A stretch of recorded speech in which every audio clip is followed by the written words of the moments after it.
Mm-hmm. Mm-hmm. Some parents like to check their kids' rooms for drugs and stuff.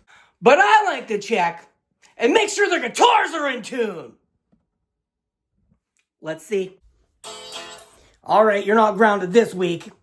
Check out these little fancy little hangly dangly little shelves that we never finished and never hung because Dad's busy making videos. What's up? Welcome to Jammin with Jake Parks again. This will be episode 3. Yes. And thank you for noticing the shirt. Are you threatening me? Are you threatening my bunghole? I am the great Cornholio. I've been doing a lot of ranting and raving about my favorite guitar and my Aginator being my favorite amp. So I swung over Joey's 6-string's house where we have practice for Parks and Company. And I let it rip, Tater Chip.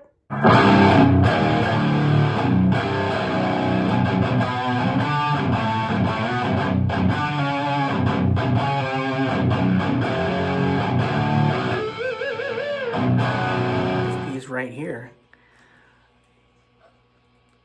is my go-to all-around guitar for playing in drop B or C. It's a Korean guitar. It was a Kawasami. I can't find them anywhere. But, just a Korean copy with the JB and Jazz. It's just all around good times. Do you want to know what keeps me up at night?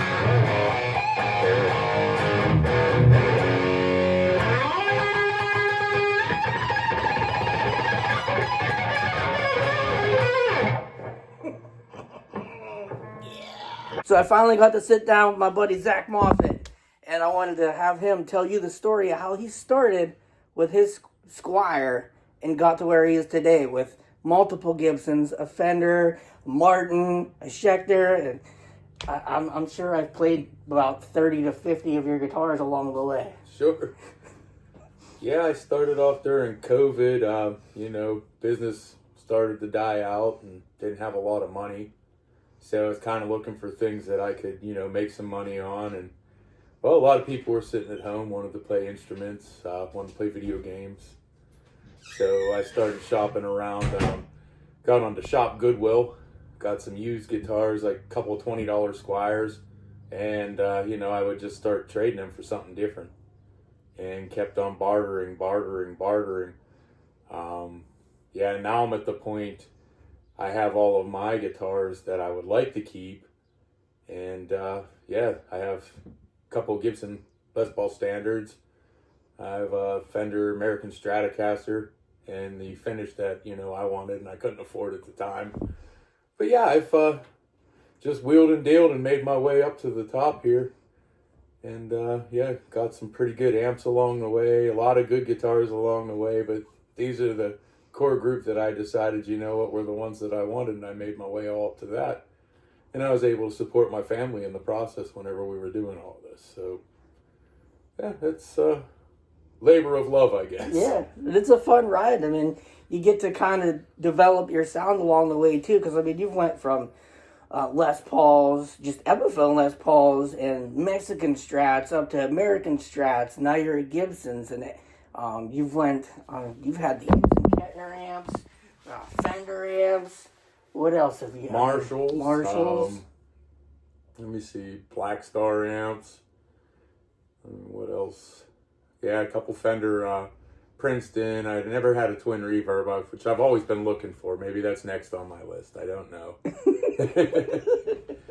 I got my way all the way up to this. I have a Mesa Engineering Maverick dual rectifier now, which it's just a behemoth. You'll probably hear it in the video that he's going to be posting online because I let him take it over the week to play with it a little bit.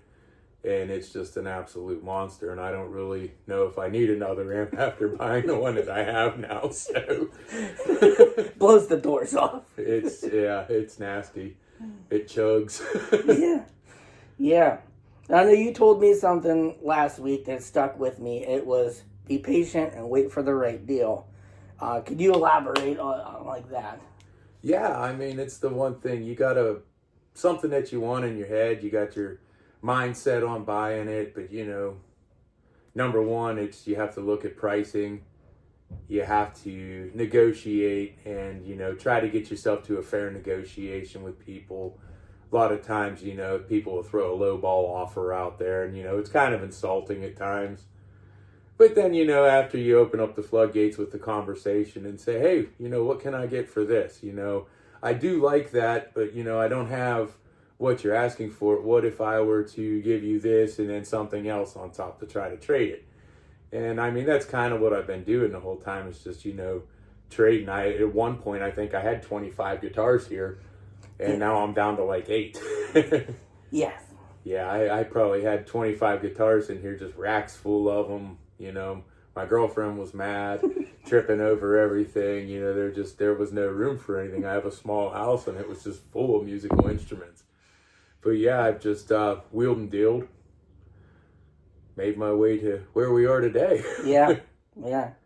And it's been fun for me.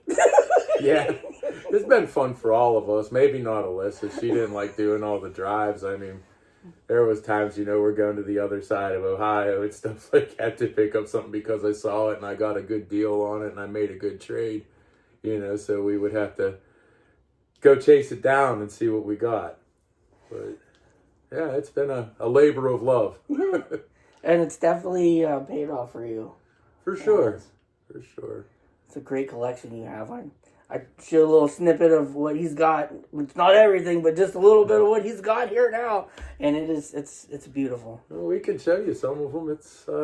Let's get them out. All right.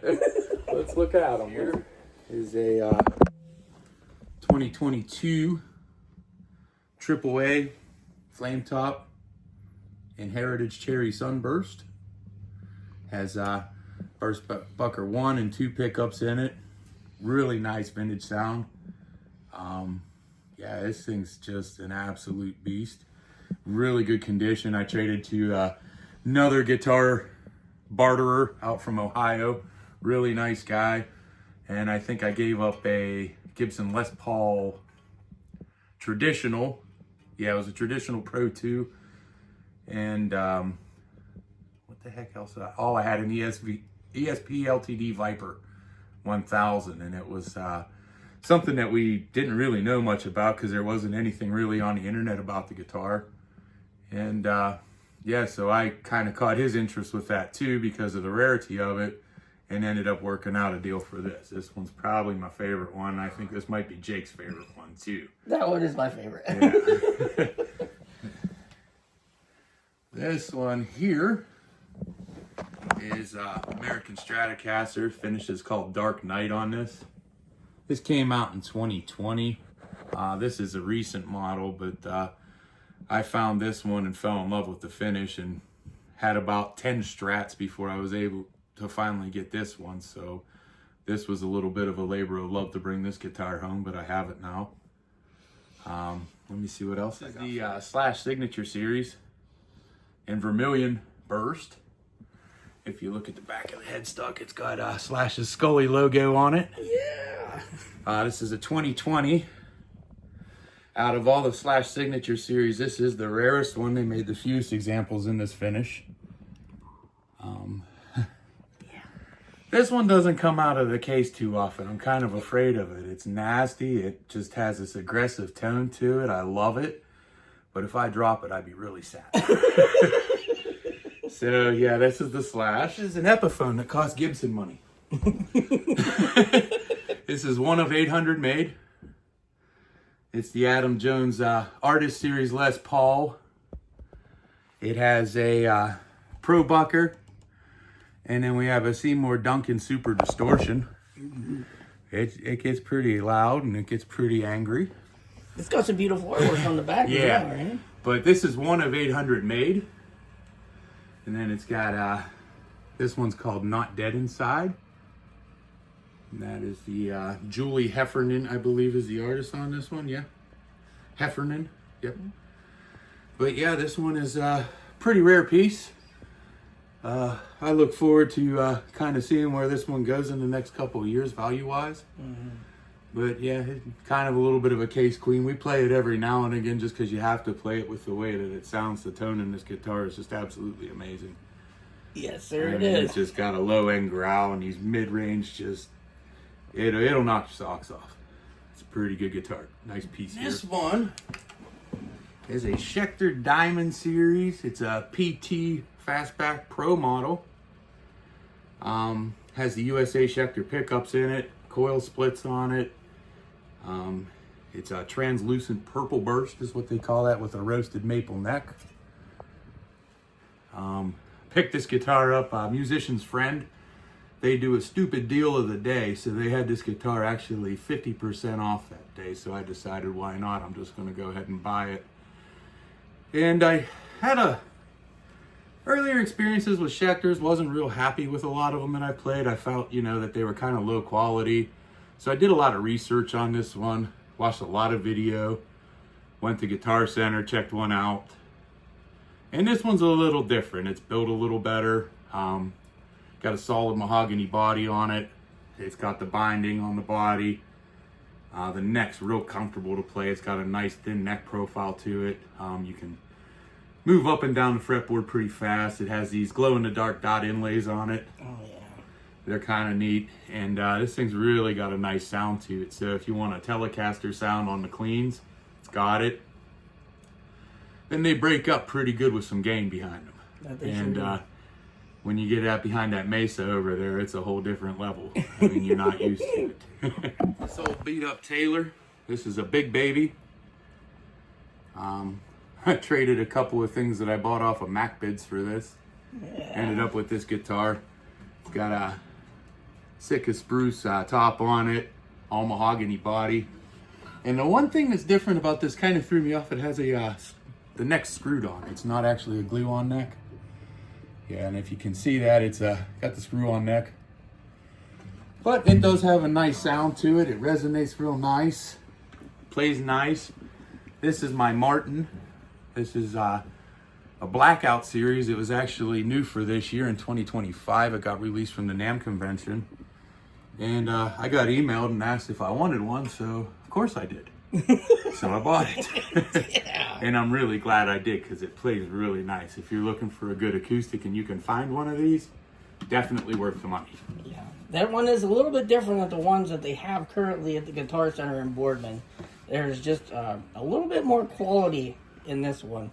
Yeah, because I had one similar to this, which was the Johnny Cash version, and it had the star inlays and it had Cash down here across on the 12th fret, but it didn't feel like this one. No. Like, it was real hard to play. Like, if you were just starting out or something like that, the action on it was a little, it was up there. Yeah. And then it had the big thicker strings on it too. Mm-hmm. Like, this one has the lightweight strings on it. And it really resonates well. It sounds really good. I'm really happy with this guitar. I would suggest it if anybody ever wants to find one. Or if you want mine, just let me know. Maybe I'll sell it for a price. Epiphone. This is a Dove.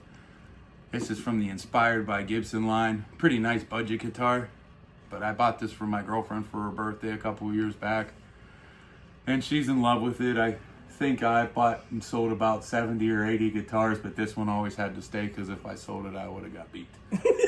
So this is hers. But I like to put it out there because she really does like it a lot. It is very beautiful. It's got a great sound. It does. It sounds really nice. It resonates well. Nice solid body on it. It's all mahogany. Like, it just it's got a nice full sound to it. Yes. Yeah. Haven't really played it in about a month or two, but it holds tune real well. It's set up perfectly. And there it is. Yeah. So Zach's about a foot taller than me. I'm way down here. He's way up there. But I just wanted to say thank you for showing everybody your gear and telling your story. Oh, thank you. Inspiring maybe some beginners or some young kids to stay at it. Yeah, and if anybody ever has a certain guitar that they have in mind or anything, hit me or Jacob. We can always find some good deals on stuff, so that we can. All right, well, thank you. Yes, sir. Thank you. Thanks for watching. Another day has gone by, but fear not, my friends, because my buddy Zach sent me home with this Schmicker and this Mesa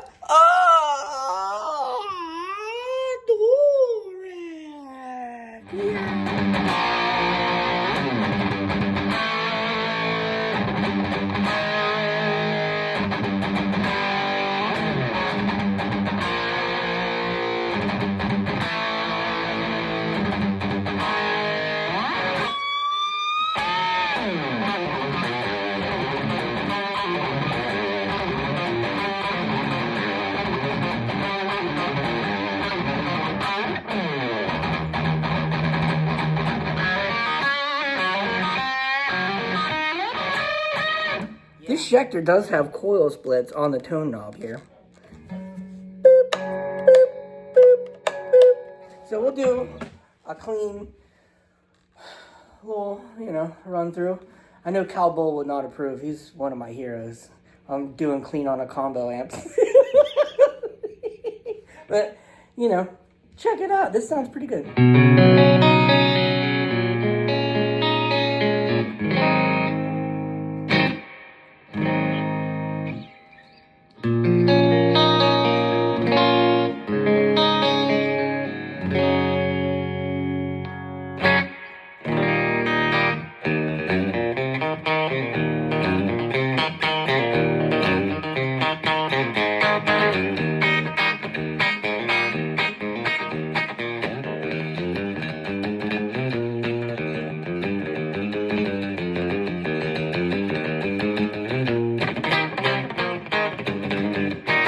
Humbuckers engaged.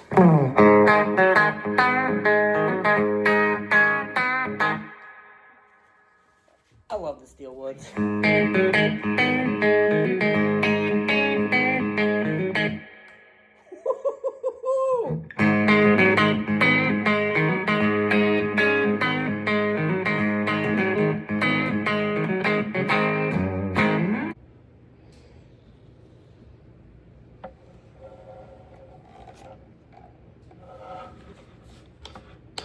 Yeah. So before I left Zach's house, he says, why don't you take the Strat and the Black Star and put it in the video? So here I am putting it in the video. It's a really good pair. This is the Black Star Studio 10 EL34.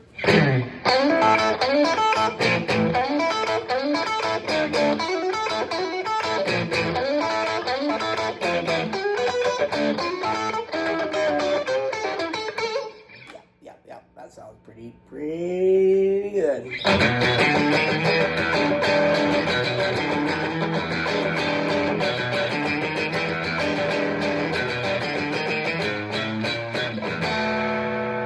Yeah.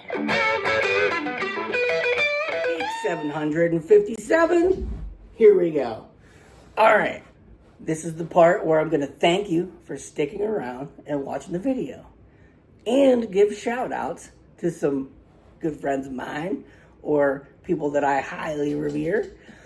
Shout out to Bill Damiano at Build the Scene and music from the 412 and the Pennsylvania Rock Show. He does so much stuff I don't even know. How can you keep up? Utah Burgess at Shady Lady Productions, Shady Lady Studios, Shady Lady Everything. He's associated with the 97.7 rock station out of Butler.